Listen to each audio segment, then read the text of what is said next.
សម្រាប់ពុកម៉ែបងប្អូនដែលចង់បានតង់ UV មិនថាពណ៌ខ្មៅឬពណ៌ផ្ទៃមេឃបងប្អូនអាចធ្វើការកំងបានហើយអាចកំងកវលចាតាមតម្រូវការបានចង់ញឹកចង់វល់គឺកំងបានថែមលុយមកចាបងប្អូនចង់បានញឹកខុសធម្មតាជាទូទៅខាងខ្ញុំវាយកវលកន្លះម៉ែត្រ1កន្លះម៉ែត្រ1ចានេះទម្រង់កវលបងប្អូនអញ្ចឹងជើងធានាជូនបងប្អូនតាក់ទងជាមួយនឹងអំបោះខាងក្នុងគឺដាក់លីឡុងតាន់ល្អជូនបងប្អូនទាំងអស់គ្នាចាមិនមែនប្រើលីឡុងពណ៌ខ្មៅទេគឺយើងប្រើលីឡុងតាន់បែបនេះហើយខ្សែរបស់វាគឺខ្លាសាច់ខ្លាបងប្អូន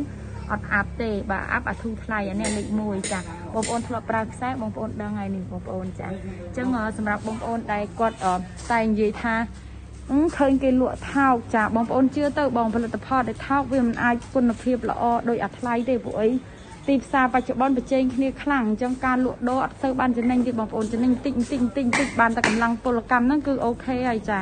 អត់មានយកចំណេញកប់សេរីរីអីទេចាគឺចំណេញតិចគ្រាន់ចែកគ្នាចាយបងប្អូនចាអញ្ចឹងផលិតផលល្អតម្លៃខ្ពស់ចាអញ្ចឹងសម្រាប់ពុកម៉ែបងប្អូនចង់បានតង់ចាឬក៏បងប្អូនចង់យកទៅក្រាបបាត់ស្រះធ្វើ